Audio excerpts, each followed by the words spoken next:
Hello, so today we're going to be talking about non-steroidal anti-inflammatory drugs, which are also known as NSAIDs. And this is a very common over-the-counter drug. We specifically use it for pain or inflammation. And so to understand its mechanism of action a little better, we're going to revise some basic neurology, specifically the pain pathway. So here we have a section of the cortex where sensation is perceived, and it's called the somatic sensory cortex. And again, this is just a section of the brain where sensation is perceived. So when you feel pressure against your skin or when you feel pain on your arm, for instance, those sensations are felt in this part of the brain. And so the somatosensory cortex can be further divided in different areas representing different parts of your body. So the brain connects to the brainstem, which is made up of three important parts. These are the midbrain, the pons, and the medulla. And these are only chunks of those main parts of the brainstem. And so the brainstem continues on and forms a spinal cord. I'm only going to draw one section of the spinal cord that has nerves coming in and out. And so the nerves coming in and out are going to be represented here in yellow.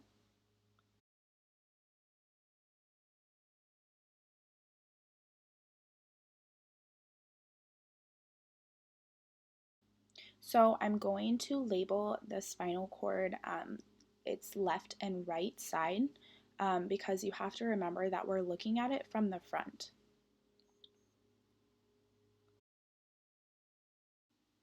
So neurons travel into the spinal cord through from the back of the dorsal part of the spinal cord,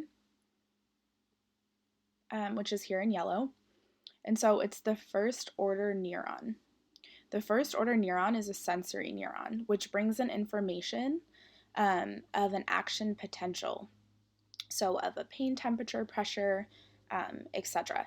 So the sensory neurons have many receptors on their dendrites.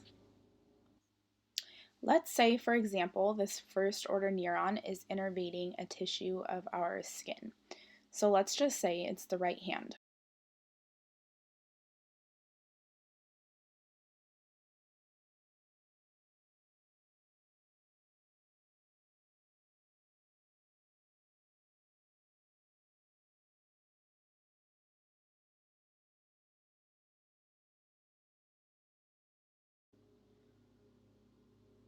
So now I want you to imagine that there is a cut or damage to that area of the tissue of that right hand.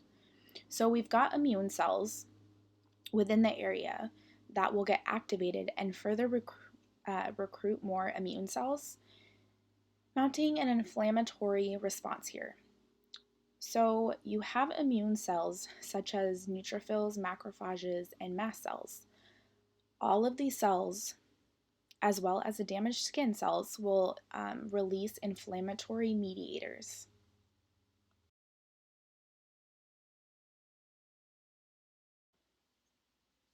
And so here I'm kind of just showing the release.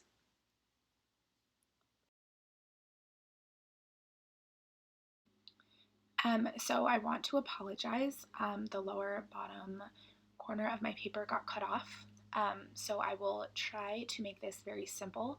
And I will also show an overview of everything that I'm talking about right here. It's a pretty simple concept. So these inflammatory mediators are such things as prostaglandins, bradykins, ATP, hydrogen ions, and as well as serotonin and histamine. And there are many more of these inflammatory mediators that will stimulate receptors on the sensory nerves. So prostaglandins, for example, will bind on to what's called prostanoid receptors, causing a depolarization of the neuron. So thus stimulating essentially this first order neuron. And so I did kind of cut off my photo on the corner, but the bradykinin will bind on to what's called a B2 receptor. And it's all similar to the process that you can see up top with the prostaglandin.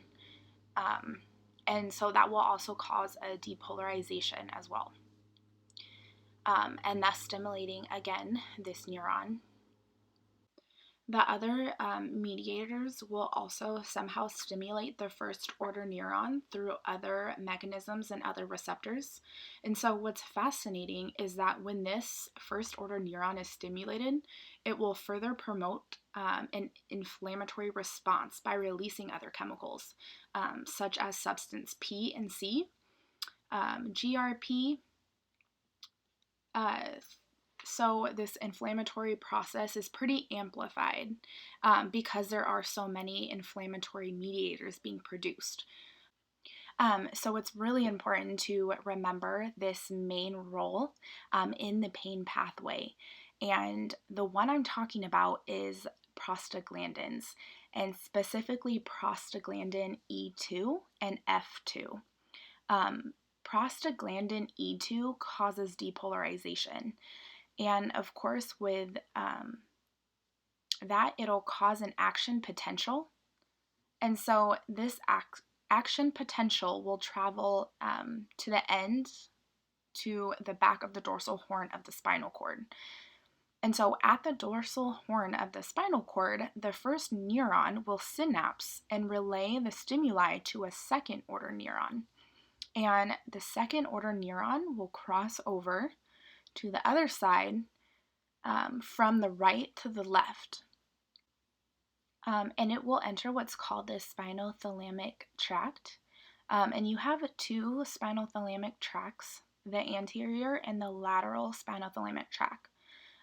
The second order neuron will then travel up towards the brain,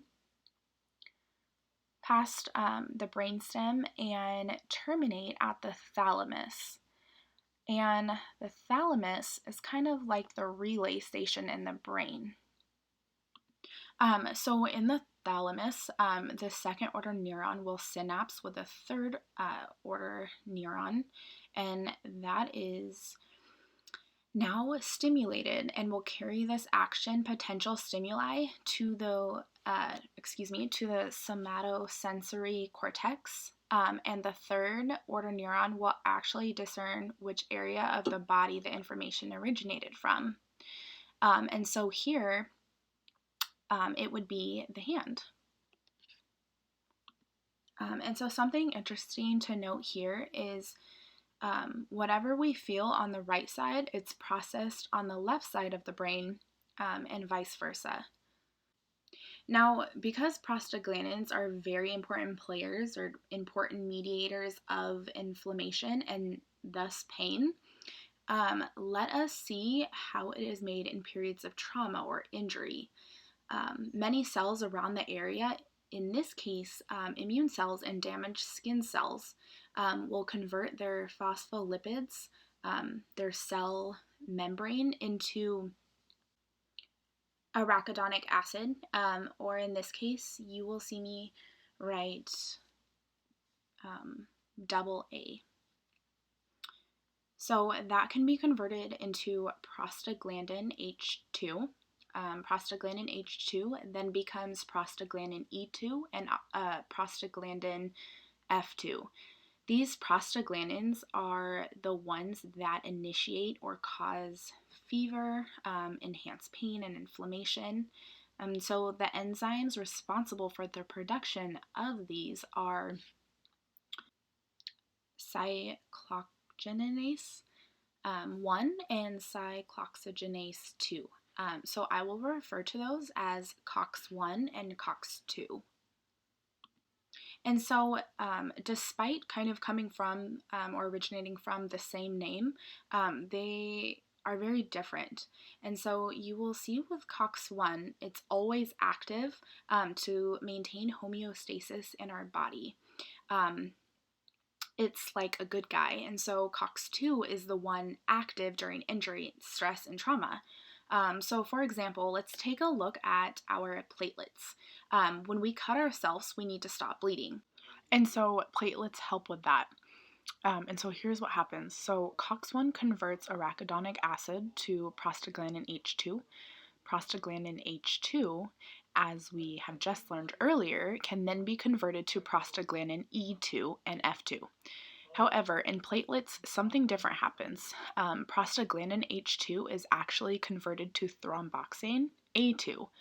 The remakes in A2 is a chemical causing like platelet aggregation to help stop the bleeding.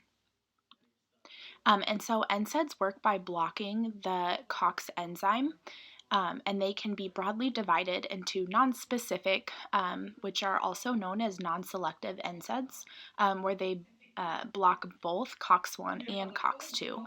And these drugs include aspirin, ibuprofen, and naproxen. Or it can be divided into specific, which is also known as selective NSAIDs. And those block specifically COX-2 enzymes. So non-steroidal anti-inflammatory drugs such as ibuprofen are non-selective, and so they block both COX-1 and COX-2. So they are actually considered antipyretic, analgesic, and anti-inflammatory. So some side effects of these drugs mean that they're anticoagulants, so you can easily bleed. You can also be partially allergic, so you would look for skin rashes, as well as they can induce bronchospasms. Because some prostaglandins have a role in bronchodilation, many people take aspirin. So aspirin is unique because they really work by inhibiting COX in platelets and thus preventing formation of thromboxane A2, which normally causes platelets to clump together in a process known as platelet aggregation. So aspirin thins the blood. So it reduces clotting. As mentioned earlier, COX-1 is normally active and maintains homeostasis of the body, particularly in the stomach, as well as the kidneys. And so inhibiting COX-1 can have some pretty bad effects on these organs. In the stomach, for example, COX-1 converts our arachidonic acid to prostaglandin H2, which then forms prostaglandin E2 and prostaglandin I. Prostaglandin I2, excuse me. And so these prostaglandins actually help decrease acid production in the stomach. And so by inhibiting COX-1 here, you are essentially allowing more acid to be produced in the stomach. And so side effects include dyspepsia, nausea, and vomiting, gastric ulcers, and hemorrhage are also potential long-term side effects. And those consequences in the kidney, so COX-1 normally converts arachidonic acid to prostaglandin H2, which then makes prostaglandin E2 and prostaglandin I2 in the kidneys. These prostaglandins help maintain renal blood flow. And so therefore, NSAIDs can actually just cause nephritis, which is kidney injury. And so NSAIDs are also one of the 3 drugs that make up what's called the triple whammy. And so the triple whammy is a combination of 3 drugs that you do not want to be on, especially if you have some sort of kidney problems. And so take note, those 3 drugs would be diuretics, NSAIDs, and ACE inhibitors or angiotensin receptor blockers. So now that we covered non-selective NSAIDs, there is also selective NSAIDs, and so those were created to reduce the side effects of non-selective ones. And so a very common drug is paracetamol. Its mechanism of action is in a similar way. It inhibits an isoform of the COX enzyme, and so it's a potent analgesic and antipyretic, but it has no anti-inflammatory roles. So this could lead to liver toxicity. So that's very important to note. So I hope you guys enjoyed how NSAIDs maneuver through our body and have a very more clear understanding. Thanks.